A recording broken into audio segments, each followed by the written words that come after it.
শুভ সকাল। তোমরা সব কেমন আছো? তোমরা ভালো আছো তো? ভালো থাকো।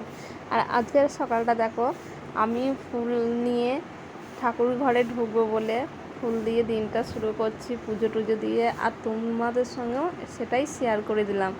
তোমরাও এই ভিডিওটা দেখে ফুলের মতন সুন্দরভাবে দিনটা কাটাও। যাই হোক, আজকে খুব বৃষ্টি পড়ছিল জোরে। সকালে ঘুম থেকে উঠেই দেখছি ঝমঝম করে জল পড়ছে। তা ভিজে ভিজেই সমস্ত সব কাজ করতে হবে।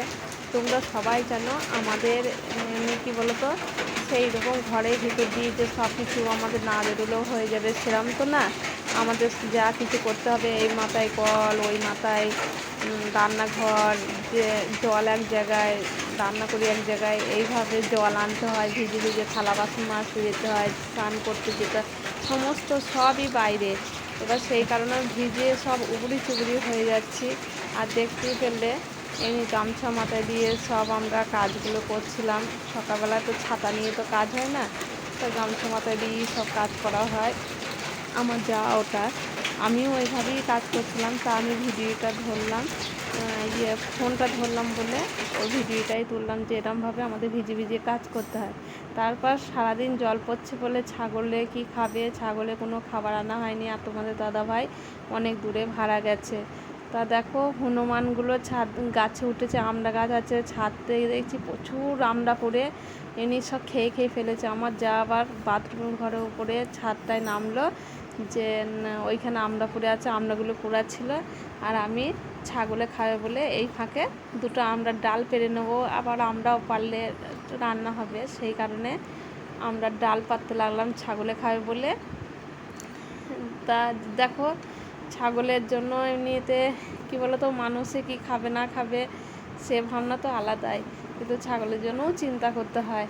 তা মানুষে তো রান্না করে খেতে মেতে পারবো জল পড়লে, কিন্তু ছাগলের খাবারটা তো আর ঘরের মধ্যে তৈরি হবে না, ওটা তো নিয়ে আসতে হয়। সেই কারণে হ্যাঁ দেওয়া হয়, ভাত দেওয়া হয় অল্প কটা। আমাদের নিজেদেরই সেইভাবে জোটে না, আর ছাগলের এটাই হয়ে যায় ব্যাপার। আর সবসময় তো ছাগলকে ভাত দেওয়াও যায় না, যে সবসময় ভাত দিয়ে ছাগল পোষা যায় সেটা না।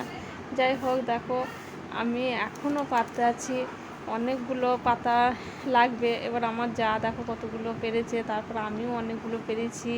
কী বলো তো, দুটো ছাগলের সব খেয়ে নেবে। আমড়া পাতাটা খুব ভালো খায়, কিন্তু ও টক আমড়া পাতাটা খায় না। এটা হচ্ছে বিলতি আমড়া গাছ। তা বিলতি আমড়া গাছে জানো মিষ্টি পাতাগুলো কী কী জানি, তা খায় দেখি এইগুলো। আর টক আমড়া গাছে পাতা এনে দিলে খেতে চায় না।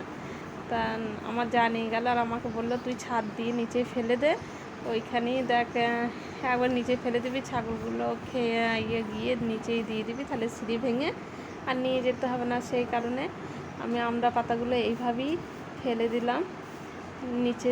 এমনিতে কী বলো তো, আমাদের ঘরের সামনে দিয়ে। আর আমাদের সত্যি জলটা ছেড়েছে বলে একটু রেহাই, নাহলে ছাগলগুলো যে কী খেত কী করতো ধারণা করা যায় না। আর এদিকে দেখো চিকু মহারাজের মজা দেখো, চিকু যে জল ছেড়ে ওই দেখো ছাগলে আমরা ডালটা পেয়ে কেমন খাচ্ছে দেখলে তোমরা। আমড়া পাতা কত সুন্দর খায়। আর এদিকে চিকু মহারাজ জল ছেড়েছে দেখে বেরিয়ে পড়েছে। আমরা সব ছাদে গিয়েছি দেখে আমাদের পায়ের কাছে ঘুরঘুর করছিল। তারপর চিকু তো সারাদিন ওইখানটায় থাকে। তারপর কাণ্ডখানা দেখো হনুমানের, প্রচুর হনুমান এসছে গাছে। ওই দেখো সব হনুগুলো দেখো কত। এদিকে এদিকে গাছগুলোতে সব তো এমনি দেখাতে পারছি না, প্রচুর হনু বসে গাছগুলোতে। ওই দেখো ওইখানে এমনি জুম করে করে যতটা পাচ্ছি দেখাচ্ছি। ভিতরে ভিতরে ভয়ও লাগছে। এদিকে চিকু আছে, আমি চিকুকে বলছি পালিয়ে আয়। আজকে ভিডিওটা এইটুকু, ভালো লাগলে লাইক কমেন্ট শেয়ার সাবস্ক্রাইব করে তোমরা আমার পাশে দেখো। এইটুকুই, ধন্যবাদ।